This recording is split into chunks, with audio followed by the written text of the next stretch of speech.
Salut, c'est Hugo et bienvenue dans cette vidéo. Aujourd'hui, on va parler de minimalisme et frugalisme. Deux modes de vie qui semblent similaires mais qui sont en réalité bien différents. Alors, peut-on être minimaliste et frugaliste à la fois? Ou faut-il choisir entre les deux? Tu as peut-être déjà entendu parler du minimalisme si tu me suis déjà. Ce mode de vie où l'on réduit ses possessions pour se concentrer sur l'essentiel. Et le frugalisme? Une approche où l'on réduit ses dépenses au maximum pour atteindre l'indépendance financière. Est-ce que ces deux philosophies sont compatibles? Est-ce que l'on peut vivre avec moins tout en épargnant au maximum? On va voir ça ensemble. Et reste bien jusqu'à la fin parce que j'ai quelque chose pour toi qui va t'éviter pas mal de galères.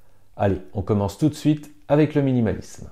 Partie 1. Qu'est-ce que le minimalisme? Contrairement à ce qu'on pense, ce n'est pas juste un truc de déco avec des murs blancs et 3 meubles scandinaves. Le minimalisme, c'est avant tout un état d'esprit, une philosophie de vie qui repose sur une idée simple, vivre avec moins, mais mieux. En voici quelques principes. Se débarrasser du superflu. L'idée, c'est de réduire le nombre d'objets et d'engagements dans ta vie pour ne garder que ce qui est vraiment utile et qui te rend heureux. Exit les placards qui débordent de vêtements qu'on ne porte jamais. Fini les gadgets achetés sur un coup de tête et qu'on n'a jamais utilisés. Terminez l'accumulation d'obligations et de distractions qui nous épuisent. Moins d'objets, plus de liberté. Un minimaliste va chercher à alléger sa vie, pas juste pour faire joli, mais pour gagner en sérénité et en clarté mentale. Exemple concret? Plutôt que d'avoir 50 vêtements dans sa garde-robe, il va en garder une dizaine, mais de qualité, confortable et intemporelle. Au lieu d'avoir une maison remplie de bibelots, il va privilégier un espace épuré où chaque objet a une vraie utilité. Et ce n'est pas qu'une question d'objet. Le minimalisme, c'est aussi simplifier son emploi du temps, ses relations et même ses pensées. Moins de consommation, plus d'intention. On vit dans une société où on nous pousse à acheter en permanence. Les pubs, les tendances, les soldes, mais au final, est-ce qu'on est vraiment plus heureux avec toutes ces choses? Le minimalisme, c'est remettre en question ses habitudes de consommation et privilégier l'expérience plutôt que l'accumulation. Voyage, moment avec ses proches, passion. La qualité plutôt que la quantité. Mieux vaut une bonne paire de chaussures qui dure 5 ans que 10 paires qui s'abîment au bout de 6 mois. Et l'intention plutôt que l'impulsion. Acheter uniquement ce qui apporte une vraie valeur à notre vie. En résumé, le minimalisme, ce n'est pas vivre dans une pièce vide avec juste un matelas au sol. C'est choisir avec intention ce que tu gardes dans ta vie et éliminer tout ce qui t'encombre, te pèse ou te stresse. Alors, ça te parle? Est-ce que tu te considères déjà un peu comme minimaliste? Dis-moi en commentaire. Maintenant qu'on a vu le minimalisme, passons au frugalisme. Et tu vas voir, ça change un peu. Partie 2. Qu'est-ce que le frugalisme? C'est une approche de la vie où chaque euro est optimisé pour te permettre de vivre librement sans être dépendant d'un salaire ou d'un emploi. Alors que le minimalisme se concentre sur l'essentiel dans ta vie, le frugalisme se concentre sur l'essentiel dans tes finances. En voici les principes. Moins dépenser pour plus de liberté. Un frugaliste cherche à vivre avec le moins de dépenses possible, mais sans sacrifier son confort. L'objectif? Réduire les frais fixes au maximum. Logement, transport, alimentation. Éviter les achats impulsifs et inutiles et investir intelligemment pour générer des revenus passifs. Il ne s'agit pas de vivre dans le dénuement ou de ne jamais se faire plaisir. Il s'agit de dépenser intelligemment pour construire une liberté financière. L'indépendance financière, l'objectif ultime. Un frugaliste ne cherche pas juste à économiser, mais à utiliser ses économies pour investir et atteindre ce qu'on appelle l'indépendance financière. L'indépendance financière, c'est quoi? C'est le moment où tu as suffisamment d'argent investi pour que tes revenus passifs couvrent tes dépenses. À partir de là, tu n'es plus obligé de travailler pour vivre. Tu choisis ce que tu fais de ton temps. Exemple concret, au lieu de dépenser 200 € par mois dans des abonnements inutiles, un frugaliste va les supprimer et placer cet argent en bourse ou dans l'immobilier par exemple. Plutôt que de prendre un crédit pour une voiture neuve, il achètera une voiture d'occasion, fiable, qu'il pourra payer cash. Le but, ce n'est pas d'être radin, mais de faire des choix financiers stratégiques pour pouvoir un jour vivre sans contrainte. Frugalisme ne signifie pas privation extrême. Certains pensent que le frugalisme, c'est se priver de tout, vivre dans un studio minuscule et manger du riz tous les jours. Mais pas du tout. Un vrai frugaliste sait que économiser, ce n'est pas se priver, c'est choisir ce qui compte vraiment. Moins on a besoin d'argent, plus on est libre. L'argent économisé et investi aujourd'hui permet d'avoir une vie plus sereine demain. Un bon frugaliste est un investisseur malin. Il transforme ses économies en actifs, immobilier, bourse, business, qui lui génèrent des revenus. Alors, est-ce que tu te reconnais un peu dans cette mentalité? Est-ce que tu fais déjà attention à tes finances ou c'est un truc que tu veux améliorer? Dis-moi en commentaire. Et si tu es toujours là, c'est que le sujet t'intéresse. Alors pense à t'abonner pour ne pas rater les prochaines vidéos. Et surtout, reste bien jusqu'à la fin parce que j'ai quelque chose pour toi. Allez, maintenant qu'on a défini le minimalisme et le frugalisme, voyons ce qu'ils ont en commun. Partie 3, les points communs. À première vue, le minimalisme et le frugalisme semblent différents. Mais en réalité, ils ont énormément de points communs comme le rejet de la surconsommation. Que tu sois minimaliste ou frugaliste, tu ne tombes pas dans le piège de la société de consommation. Fini les achats impulsifs, les placards qui débordent et les dépenses inutiles. Tu achètes uniquement ce qui est utile et qui t'apporte de la valeur.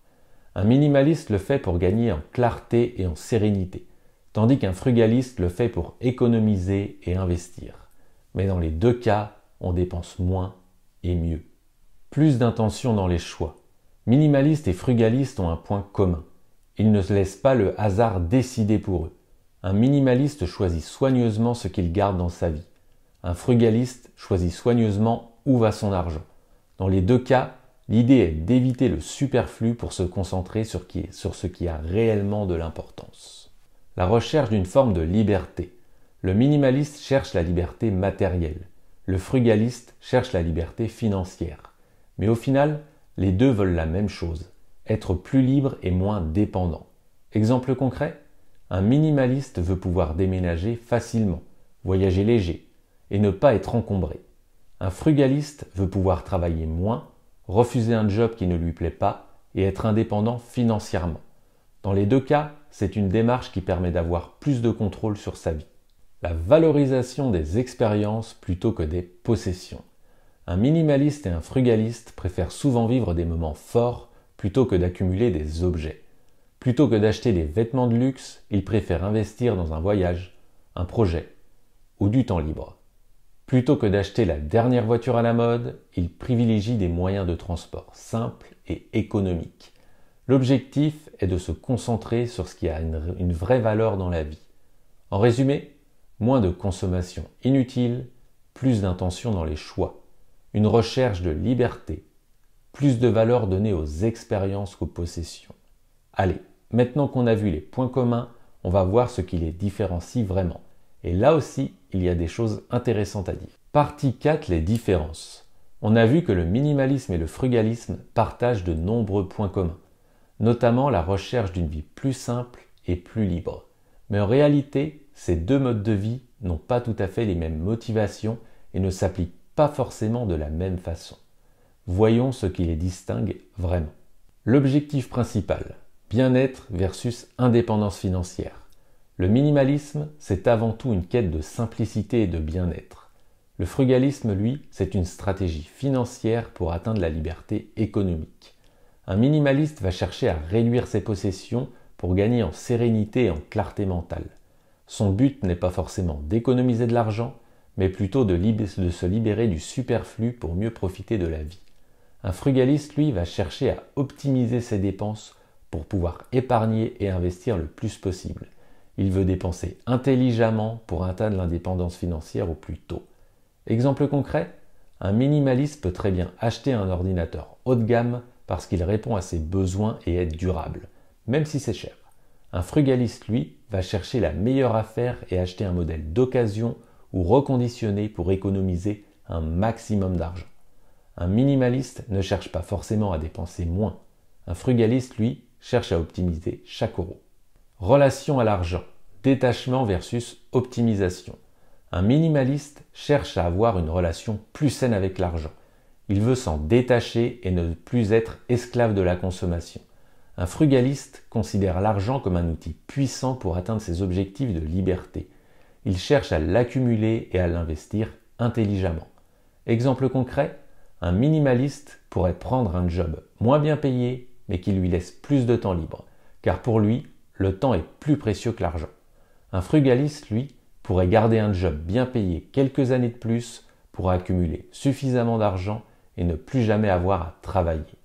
Un minimaliste cherche à se libérer du stress matériel. Un frugaliste cherche à se libérer du stress financier. Rapport aux possessions, qualité versus coût. Un minimaliste ne veut que l'essentiel, mais il privilégie la qualité. Un frugaliste veut payer le moins cher possible, quitte à faire quelques compromis. Exemple concret. Un minimaliste va acheter une seule paire de chaussures de très bonne qualité, même si elle coûte cher, car il sait qu'elle durera longtemps. Un frugaliste pourrait chercher une paire à prix réduit ou d'occasion, car il veut avant tout économiser. Un minimaliste veut des objets qui durent et qui ont une vraie valeur pour lui. Un frugaliste veut avant tout optimiser son budget. Tu vois bien que ce sont deux approches différentes, mais elles ne sont pas incompatibles. Ce qui nous amène à la question finale, peut-on être les deux en même temps? Partie 5. Peut-on être les deux à la fois? La réponse est oui. Et c'est même une combinaison très puissante. Pourquoi c'est une bonne combinaison? En adoptant les meilleures pratiques des deux modes de vie, tu peux dépenser moins tout en ayant une meilleure qualité de vie. Faire des choix intentionnels dans tes achats et dans ton budget. Avoir moins d'objets, mais plus d'argent pour investir dans ton avenir. Et gagner en liberté matérielle et financière. Exemple concret, tu peux réduire tes possessions, minimalisme, et avec l'argent économisé, investir pour l'avenir, frugalisme. Tu peux acheter des objets de qualité, minimalisme, mais en cherchant la meilleure offre, frugalisme. Tu peux éviter de gaspiller ton argent dans des achats inutiles, minimalisme, et placer cet argent intelligemment, frugalisme. L'objectif final, vivre de façon plus simple, avec moins de stress et plus de liberté financière. Comment trouver le bon équilibre? Si tu veux être minimaliste et frugaliste, voici quelques conseils pour garder un bon équilibre. Achète moins, mais mieux. Applique la règle, est-ce que j'en ai vraiment besoin? Si oui, alors cherche la meilleure qualité possible au meilleur prix. Élimine les dépenses inutiles sans tomber dans la privation. Arrête les abonnements que tu n'utilises pas, cuisine au lieu de manger dehors, mais garde des petits plaisirs. Investis ce que tu économises. Moins tu dépenses en achats superflus, plus tu peux investir pour atteindre l'indépendance financière. Valorise le temps et l'expérience plutôt que l'argent et les objets. Garde en tête que le but est de vivre mieux, pas juste d'économiser pour économiser. En résumé, être minimaliste et frugaliste à la fois, c'est possible, c'est même un excellent équilibre. Tu as le meilleur des deux mondes, une vie simple, sans stress matériel, mais aussi une liberté financière grandissante. Alors dis-moi en commentaire, tu es plutôt minimaliste, frugaliste ou un mixte des deux? J'ai hâte de lire tes réponses. Et comme promis, j'ai 2 cadeaux pour toi. Tu peux télécharger un guide gratuit sur les 7 erreurs à éviter quand on débute le minimalisme. Le lien est dans la description de la vidéo. Tu trouveras également un lien pour télécharger un outil gratuit pour avoir une meilleure maîtrise de tes finances. Merci d'avoir regardé, prends soin de toi et à bientôt dans une prochaine vidéo.